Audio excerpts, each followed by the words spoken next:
91.3 FM WBNY. I'm elated. Fanny, are you on the line? Hi, Fanny. Hello. Fanny, yo soy bien emocionada. This is a huge interview for me. For those of you who do not know, my name is Talia Rodriguez. I am a community organizer. I'm a member of the SUNY Buffalo State University family, and I'm also a columnist. I have the privilege of writing a column called Latina History that's circulated in 4 papers. Fanny, you are my feature this month. I'm obsessed with you. That's why I want to introduce you. Fanny, can you tell everybody who you are and give them, whichever title you want to use today, because you are so very well accomplished. Oh, thank you, Talia. Thank you for the opportunity.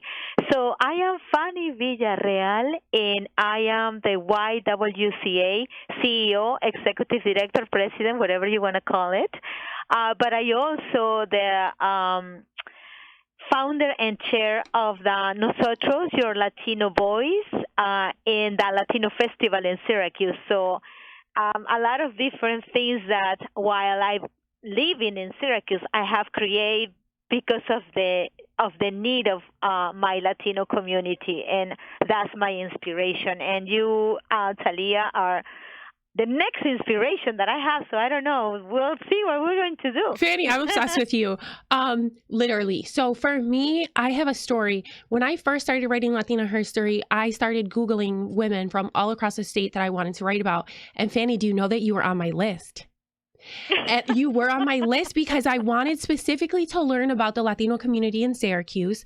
I went to St. John Fisher University. Thank you now. Mm-hmm. And I had a best friend, Maisha, who was from, I believe, something Hill in Syracuse. And Onondaga Hill. Yep. And Maisha and I, and shout out to the Onondaga reservation, because I actually went out there and I had an amazing time every time I went to Syracuse.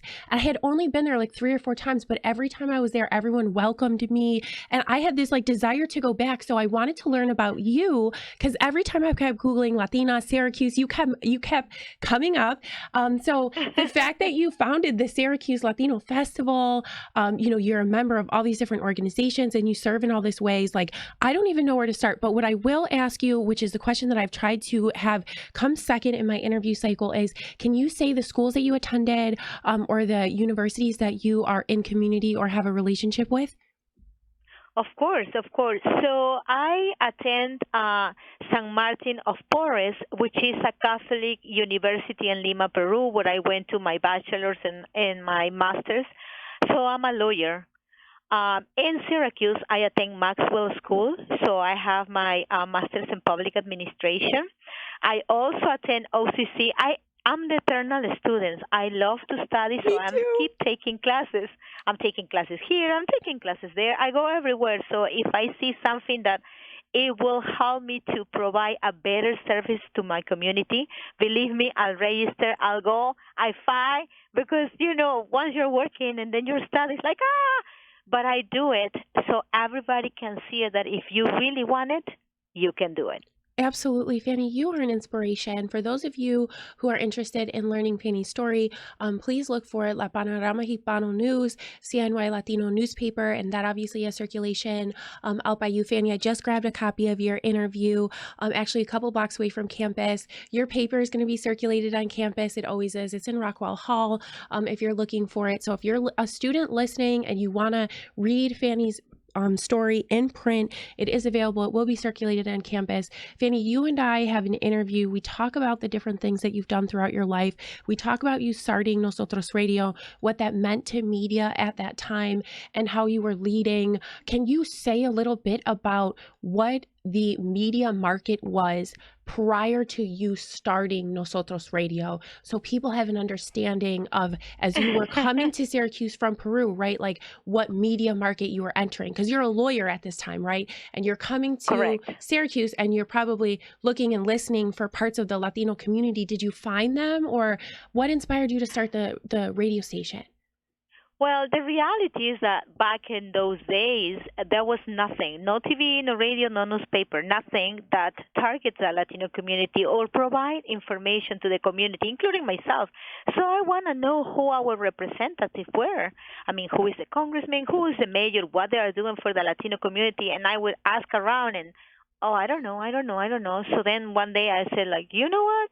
We're going to do it because we are going to do it. So And because after you're I Fanny, create period. They don't know about you, Fanny. Stop playing with you. Stop and playing with es o yes o sí porque no hay otra cosa. Oh, CLCC. I'm going to borrow that one. O sí, yeah, o sí. And so that's how it happened. And I tell you, through the radio.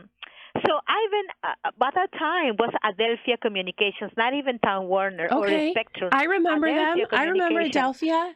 Yeah, I remember And Adelphia so Cable. I went to Adelphia and I said, so when are you going to do something for Latinos? And they were like, well, we don't know because we're in transition. We might be selling this to Time Warner. And I'm like, oh, when? We don't know. Anyways, I became a friend of the general manager of Adelphia because I was always going over there. So, persistency until she became my friend. Hey, Fanny. One day, Fanny, what was the name? Do you remember the name of the manager? Because I worked for general manager? Time Warner at that No, time. you didn't. I did. Oh, that's Willie. He's my co-producer / co-host. Adelphia Communications was a woman. Her name was Mary. Hi, Mary. We love you. All right, I can't remember. I can't remember either. But yeah, I worked at Time Warner Cable. I was production engineer at that time. So, Okay, Fanny, you so were. after. Go ahead. I'm sorry. No, you were going there every week and talking to Mary and saying, "Hey, like we need this. This is a need." And so how? Then Sorry.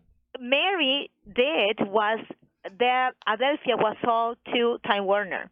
Right. But Mary said to me, Fanny, I'm not going to be the general manager for Time Warner because it's a gentleman that is coming to be a general manager. However, I'm going to keep my position for I don't know how long. But what I can tell you, it's in the next month they're going to start looking into what they're going to bring to Syracuse, the programming. And that will be the great time that you can call. I said, but where would I call? She gave me a 1-800 number. I went to the radio. And I said, now, everybody call this 1-800 number 100 times, 150, 1,000 times. I don't care. And call in that you want Hispanic TV, Hispanic TV, Hispanic TV, and English or in Spanish because all those phone calls are recorded. And that's how we did it, and that's how we brought the TV, Spanish TV to Syracuse.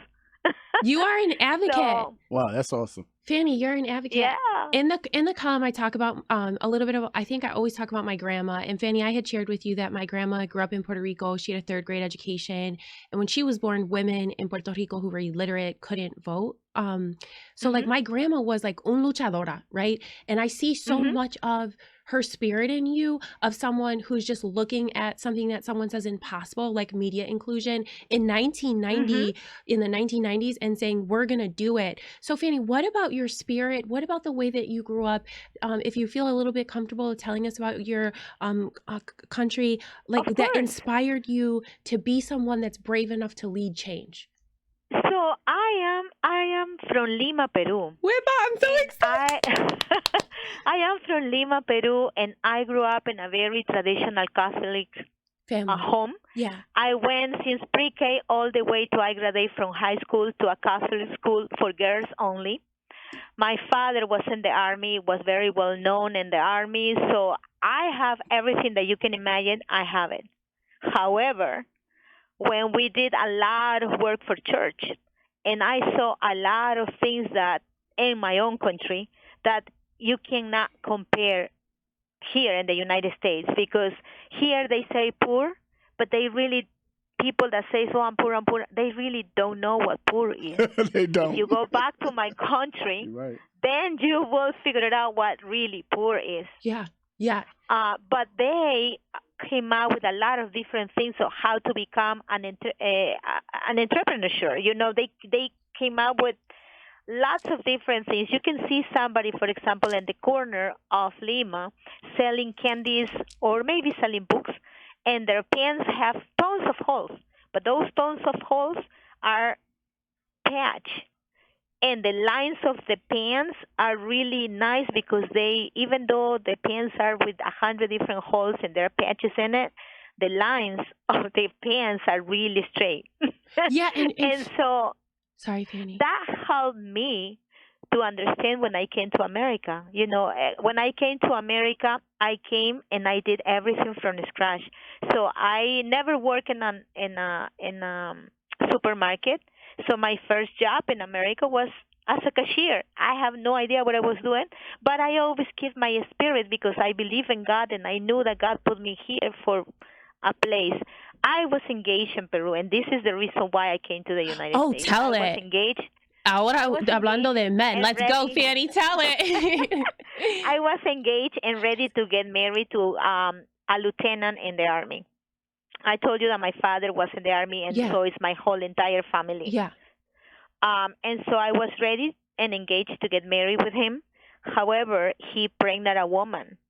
And so I was like, I'm not marrying you. So I called off the wedding a month before the wedding. Fanny, no. Like Julia Roberts? What? Yeah. Okay. I called the wedding off But and I said, God, I don't know why is this happening, but I know that you are doing it for the best. You're looking for me for the best. Of course, my mother was like, no, oh my gosh, your mom must have been like, oh my, I would have cried if I was your right. mother. Oh my goodness, my My mother. dad, Whew. my dad is very smart guy, and I always talk about my dad because my dad said to me, Fanny, I know this is a hard time, but whether you choose to marry him or to call off the wedding, I will support you 100% whatever your decision is. Fanny, how I old were just you? wanted you to be. I was 22. Yeah. So you were the age So of many of our students right now. I was 22 to get married. Yeah. And so I said to my dad, well, I want to call off the wedding. He goes, okay, I will support you, and I really don't care about all the money that I spend because he paid for everything, right? Right. I was thinking that. The father. I was thinking like, papi se pagó, pues. Yeah. Right. So and my mother is the one that was like, oh, what am I going to do with all these things? I know. Said, give it away. And what is she going to tell care. everybody at church, Fanny? But one of the things I wanted to say too is about your country. So I'm Puerto Rican, and I had never like built a relationship with someone from Peru, and I did like so much Googling, but I love anthropology, and I know there were like all these amazing cultures there, and like you all have, I think, such this dignity of spirit and character because you have like this ancient history of really like, I think I said to somebody the other day, I said the Incas had running water, like really high functioning, dynamic, oh my God, arts-based like civilizations, right? Everything. Right? They figured it out everything. Right. I mean, if they didn't know how to drink the water, they would put it into this leap, So run the water, and cool. then drink it, and they So never get cool. sick. So I do not take any kind of medication, for example. I take teas. This kind of tea for this herbal tea for that. So if I have a headache, I take this tea. If I don't take medications at all. Yeah, my mom is Irish and Sicilian, and she tends to favor tea and organic remedies, and I think right. also the strength of character, because I think for you, and when I was reading about you, Fanny, and I'm going to ask you a question about the strength of your character, a lot of what I understood your perspective to be is health starts with your mindset. So can you tell us a little bit about your mindset, Fanny? Like, what inspires you today? I know that you're a mom and that you're a Christian leader, and I love that part of you. But like, is there, like, what is the core belief that you have that kind of propels you forward? Like, I feel like you really can change the world, and you have. Yes, everything, your mind is so powerful. Your mind, your belief, your faith, that is so powerful. Whatever you imagine, the good or the bad, though, the good or the bad, it could come to you. There is some people that I call God. There is some people that call the universe. Some people that call Allah. Some people I like the call creator. different things. Yeah. Right, the creator. So there is a lot of different names for the same, right? The one that create everything. In my case, is God. And so the creator, the universe, will bring anything that your mind is set for it. As by faith, by the way that you send the message out and then come back to you. But one of the things that you have to be very careful is that is it the good and the bad. That's what I'm saying. I always think about the good of anybody and every single person, unless they themselves demonstrated to me the other way. Right. I always think the good and the best for about anybody. Yeah. And so I think that's one of the strengths that I have that help me out to create all these different avenues, opportunities. And and some people say karma is karma. You do good, come good to you, right? I always say that God is watching every single thing that you do. God is the only one that knows what really you have in your heart.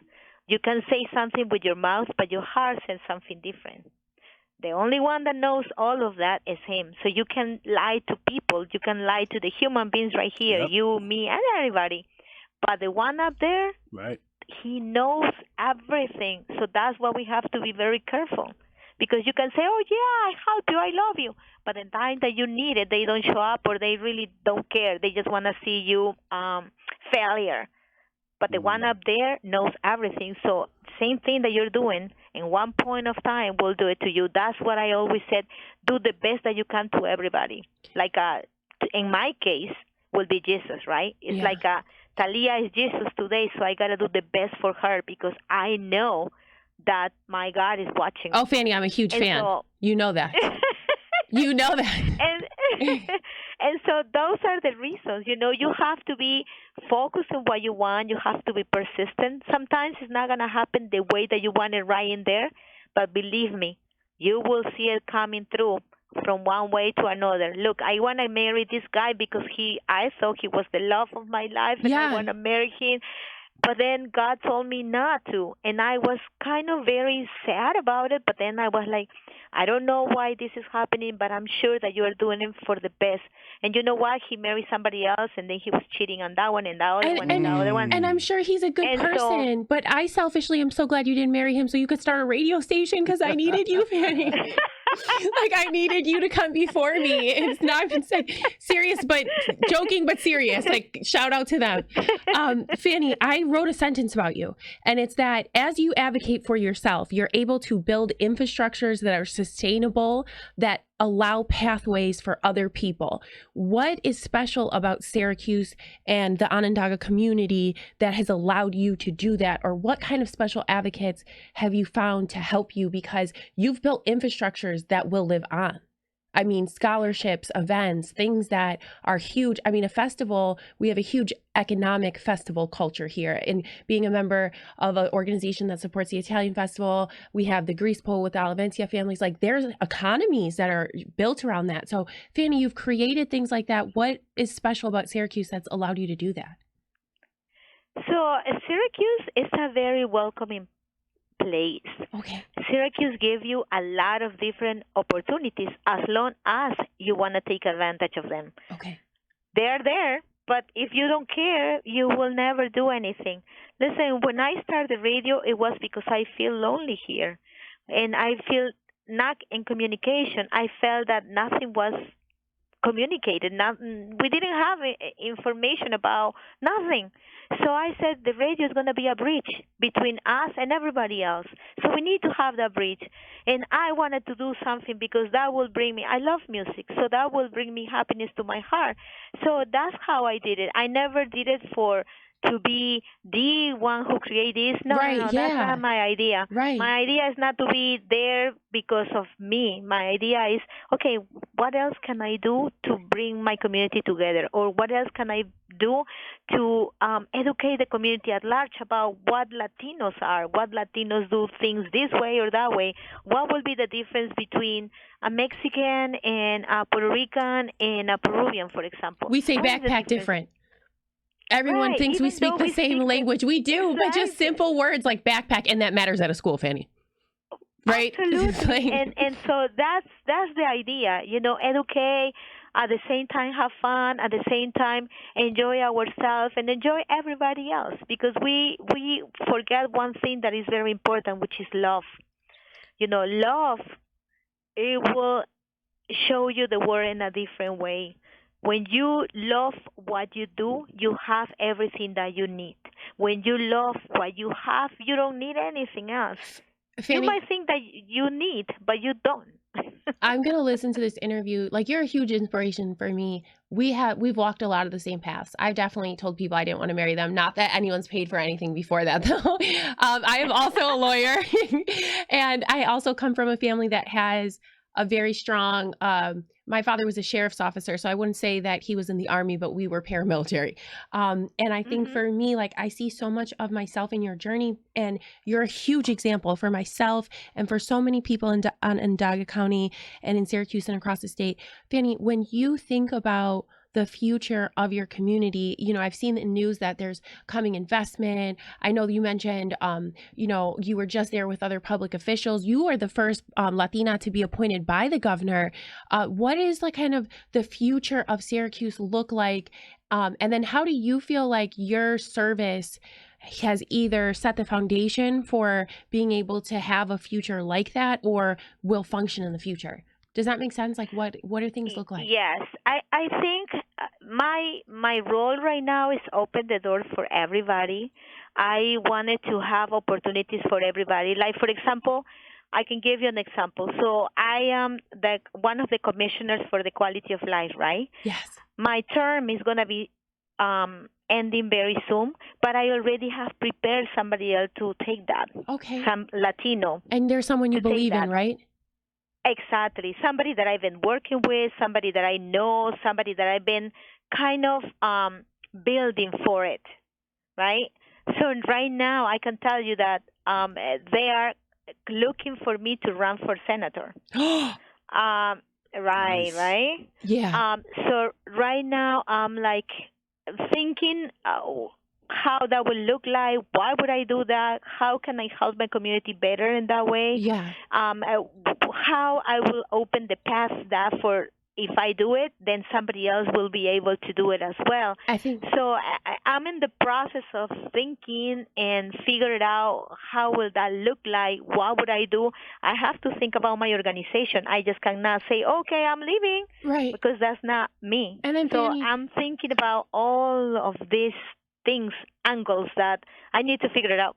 and then I was going to touch on something that I think when other people have asked me also if I've considered the role of public service, and as a Latina, and Fanny, I know that you have a public policy degree, as do I. As a Latina, just the idea that we would be able to run is because my grandmother walked, right? And is because Hmm. other people earned that right. So for me, like, just to hear that that is something that is attainable to you, like, I have goosebumps because you're a huge inspiration to me. But very seriously, right, another way that you're a huge inspiration to me, outside of the fact that we have like the same credentials, which I love, is, Fanny, you're a mom. And I know that your Yes. faith. So somebody asked me the other day to introduce myself, Stephanie, a friend of mine. She has a new show. It's called Yo Soy, and she's on Think Twice Radio, which is a friend of 91.3. I was her first interview, and Fanny, she asked me to introduce myself, and the first thing I said is I'm a servant to Christ, because I felt like that's my first thing. The Hmm. second thing I said is I'm a mom. So when you're making decisions about how to lead in your community, how do you balance that with what you think about how to lead for your sons? Because I have a boy too. He's 6. Yeah.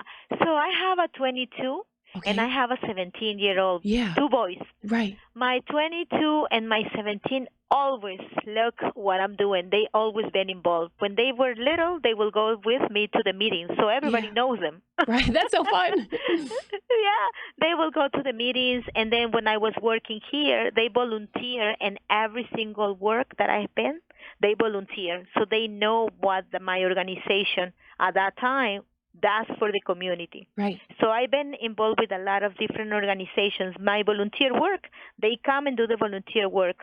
Radio, they were doing the children's program in the radio when they were little, until their voices start changing and they're like, Mom, I don't want to do it. Fanny, that's so cute. I'm gonna start a show with my son. Like, it's so weird because even this morning, like, I always tell people I'm not good before 10 a.m., which is why I start the show at 10 a.m. So, like, I kind of wake up during these conversations, and Fanny, like, you're talking about your son doing youth. I'm literally trying to tee my son up to do a youth show where he interviews other youth that have business, because my son is an author. And Fanny, to see him, one, learn about God, right? Because that I think is my biggest gift as a Christian, to see and to interact with my son, learn about God, right? And I said to people, I don't want to do anything publicly, Fanny, until my son's 10, because one of the messages that I've gotten from leaders, you know, I've interviewed Dottie Gallagher, I've interviewed assemblymen here. I ask people who are women, and they tell me you never can get those years back with your kid. So I feel like anything before 10 years old is like, after 10, I'm like, here's the walking list. Here's what you say. Ring the doorbell. Because my grandma brought my dad to the I Have a Dream speech when he was 5, Fanny. My father was there. And I think a lot about that, about the ese balancia, specifically for Latinas who are leaders. Like, how do we also show up for our kids? And you're just a huge inspiration for me. Do you involve them in your decision making now? Do they get to vote, Fanny? Yes. Oh, that's so important. So they get to vote at home. What's happening? They always do. Since they were little, because they, I always tell them, I'm not saying that because I'm your mom. I said sometimes I just want to say because I said so, but I don't do that. No puede. That's not gentle parenting. Right. So they were like questioning, right, since they were little, and I said, well, you have the opportunity for this or for that. Maybe we can do this. Maybe we can do that. I took them to all kind of different vacations because that's, the quality of time is very important. So we went on vacations and we don't think about nothing else but what we are going to do. We talk a lot, but a lot to the point that my son, the oldest one, when he went to college, he is attending RIT right now. Nice. Shout out to First RIT. year that he goes, he's at RIT. Because I went to Fisher, Fanny. Engineer. And RIT is just a hop, skip, and the jump over. We're like, RIT are neighbors, but we're Fisher. They have such a good relationship in Rochester. Right. So we talk about drugs, we talk about sex, and we talk about everything. It's a lot. Because I said to them, it is important for me so da da da da da da da. So when somebody outside tells you, then you know what mommy tells you. Okay. So in first year when he came back from college, he started telling me all this drinking and all about sex, and I'm like, oh. But I didn't say a thing. I know you weren't shocked, Fanny. You were shocked, but you're not shocked. Because as a mom, you're shocked. You're like, what? But then you're like, I went to college too, so I know it happens there. But what? Like, it's so funny. Thinking, the truth is that I was thinking, do I really want to know all those details? No. I'm driving back to Syracuse because I went to pick it up in Rochester. So I'm driving back and I said, Fanny, don't make a comment. Don't say a thing. So I was like, Shout out to all the families making those conversations up and down the 190, because Fanny. That's important though. That's really important. It happens. For me, one of the things I'm wondering too is, and because part of my advocacy now, because I just want to ask you everything very selfishly that I want to know about you. So Willie, if you have a question, obviously always interject. But Fanny, one of the things I want to know is, identity affirmation, I think, is so important. Now, I'm biracial, and I talk to you about, I'm Irish, I'm Sicilian, and Puerto Rican. God help me. I think that what I put in front of my son, right? Even what version of the Bible, what church I bring him to, what leaders, who his pastor is, and what educational material, specifically who his pastor is, but what educational materials affect their viewpoint. So Fanny, when you were looking for resources and when you were looking for environments to raise your children, where did you invest your time, or where did you find in the Syracuse area or educationally like alignment? You know what I did? I sent them the first years of school to Most Holy Rosary. Okay. Which is a Catholic school. All right. I said, I don't eat, but I will pay for that school. So that was my investment. Right? My investment on my kids to have that, because I know what it is, what it means to go to Catholic school, because that's how I grew up. I went over there. So I said to myself, I got divorced.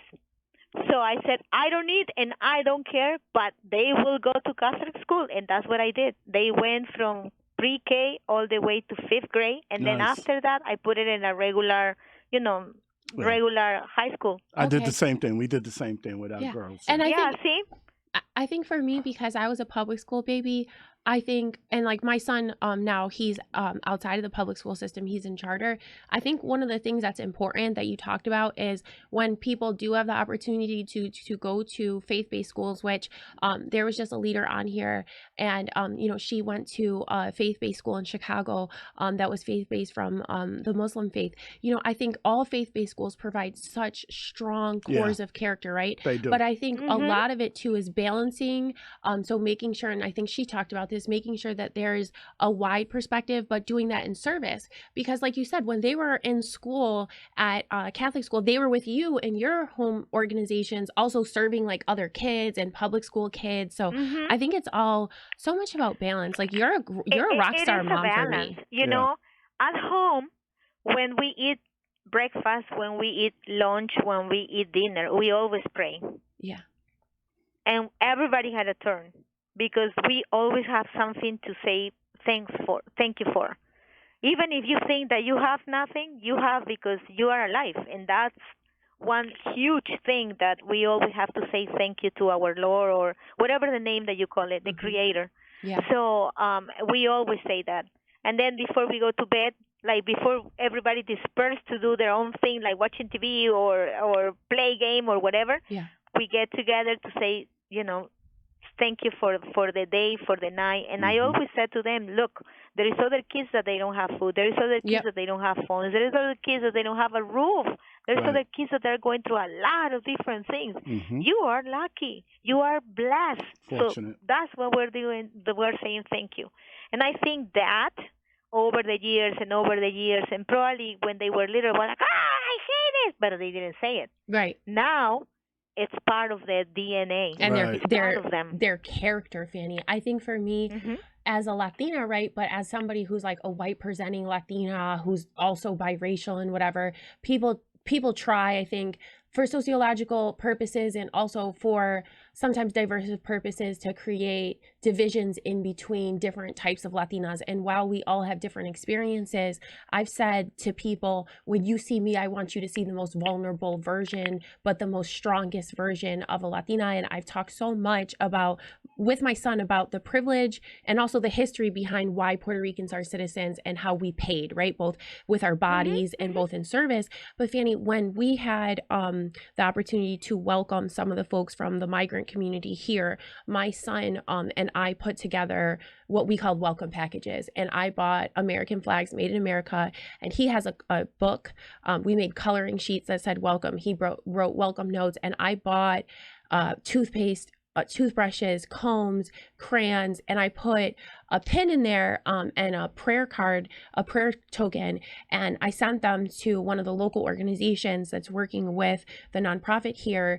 And one of the things that I wanted to do with my son, because Fanny, that was so many steps, right? He's 6 years old, so we had to order the toothpaste. I had to tell him what we were doing. I had to show him what we were going to build.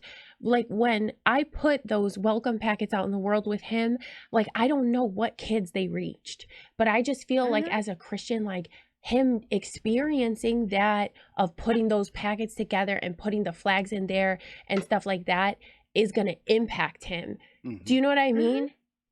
Right. I have to tell you a story because it is very important that we all love each other. It doesn't matter. My son, the oldest one, looks white. My second one looks Hispanic. Okay.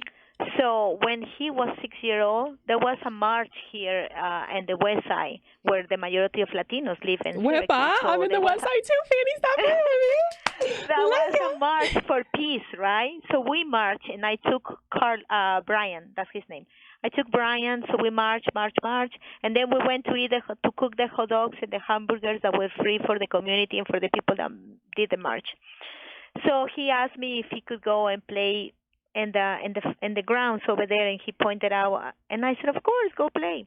So he went play with other kids, and then he come back crying, and then I said, oh my God, honey, what happened?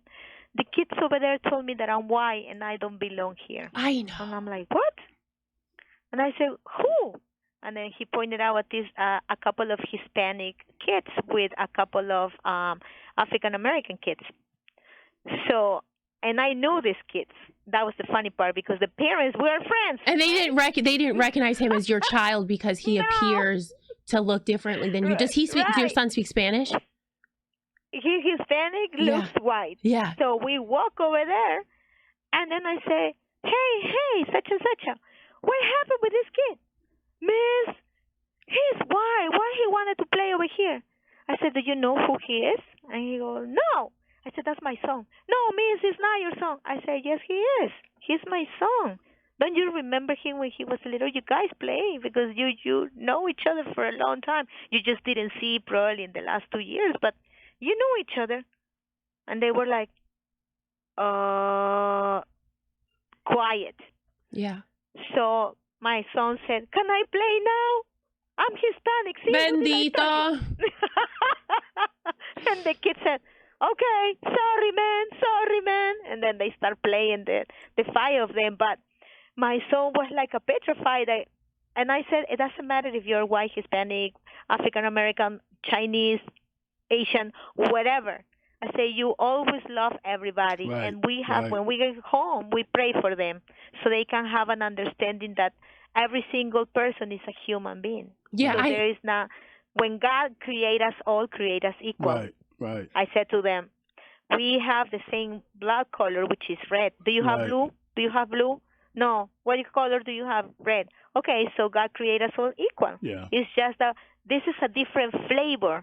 I said, but everything is the same. It's just a different flavor. Right, Fanny. I remember when my son came home from school, and Willie, my son, looked at me and he said, my teacher said I'm not black. And I didn't even know what to say to this child, because I think that at that point it hit me that like race is something that's constructed, even though culture is generational, and we have a very strong history, right, that leads us. Like, there is one human race. And for my son, like, I guess I had never told him, like, I don't know, it was just one of those moments where I just was rendered speechless, and then I got angry. I was like, who's your teacher to tell you that? Like, I just don't know. I think one of the reasons I wanted to talk to you about becoming a mom is because you do go to these spaces, right? And Fanny, I'm gonna say, I just have 2 more questions before we close the interview. I'm also gonna beg you for another interview, and I want to get on your radio station. I'm like, how do I get on your radio station, Fanny? Of course. Like, I want to like just follow behind you, be your shadow. But very seriously, like, Fanny, you go to places where you speak, and I said this in the column, like, I'm quoting myself as I'm thinking about what I said about you. You go to spaces where people make decisions economically, and you're speaking for all Latinas, for all people of all walks of life. What is it like to absorb that pressure? And how do you process that privilege before you respond to them about something that you feel like you have a unique perspective about because of the fact that you're Latina? Like, people think that, like, for example, because I live in the city, I don't have a lot to say about farm policy. I have a lot to say.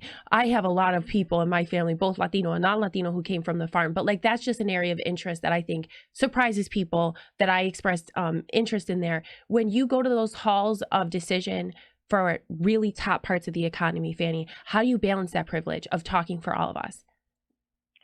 So most of the time, what I do is I talk to them behind scenes per se, and I say, you know what?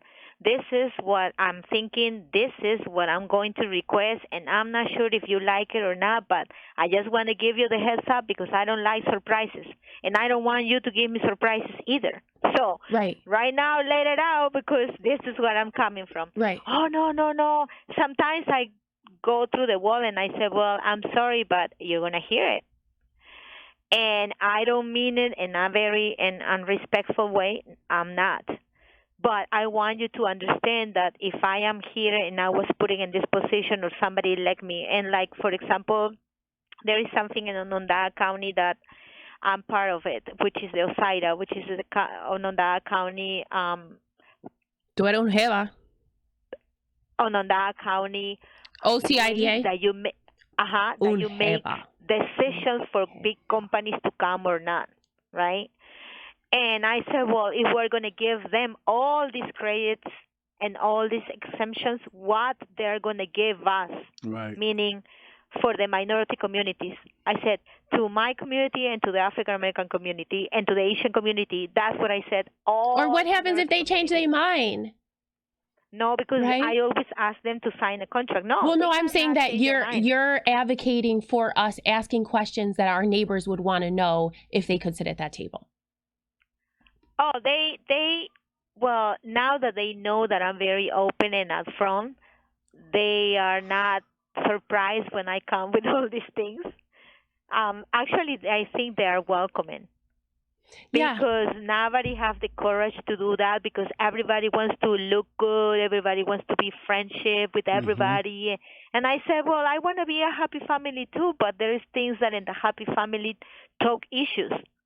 You know, there is always something in the happy families that we need to figure it out how to do best. Mm-hmm. I said it's the same thing here. It's not that I'm not wanted to support. I do wanted to support, but I also wanted to know what is it that we're going to get And for everything else yeah. that they're going to get. Okay, so I want to reflect on that, and then I'm going to give you, if I can, my final question.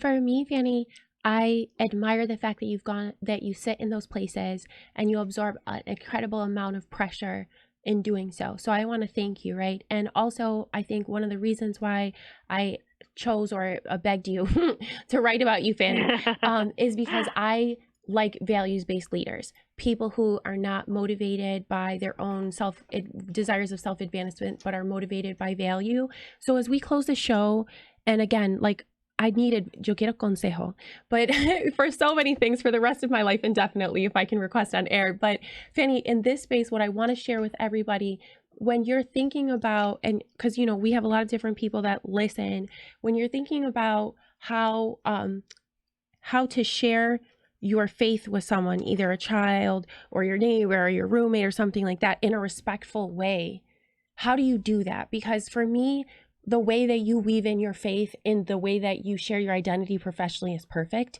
And I know a lot of people want to have conversations with people about their faith or how their faith motivates them, both in professional, like I talk about, Christ on LinkedIn, etc. Like, how do you do that with balance so that you don't overwhelm or offend?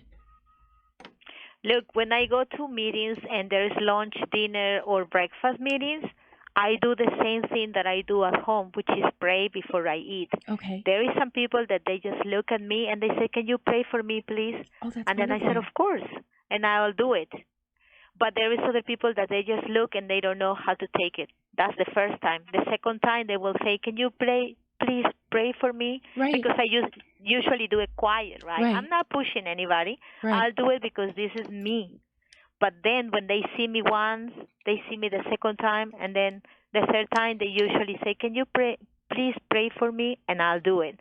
The next time they will ask, "So, why do you do all these kind of things?" And then they open the door for me to tell them about my belief and why do I do things.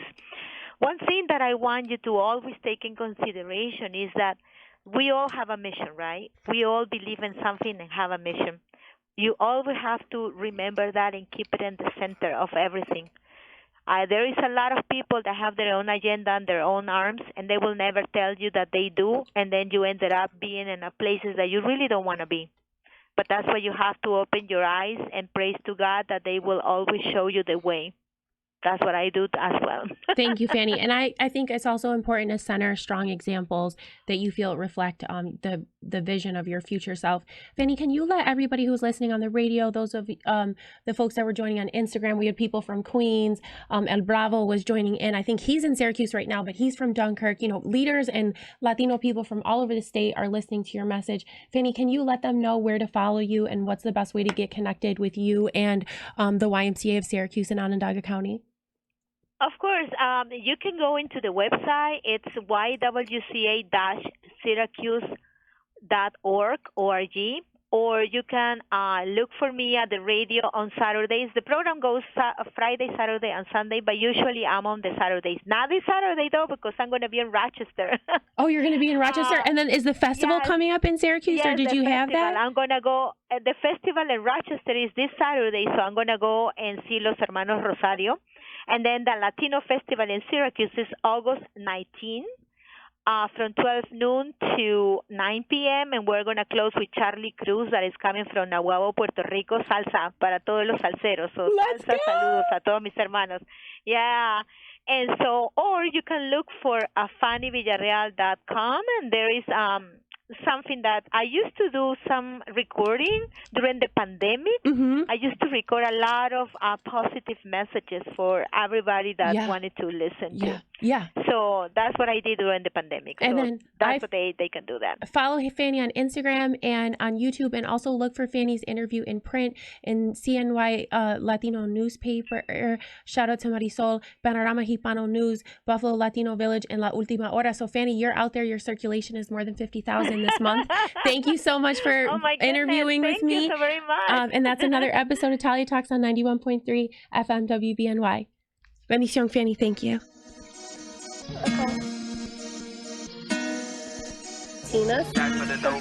Butinas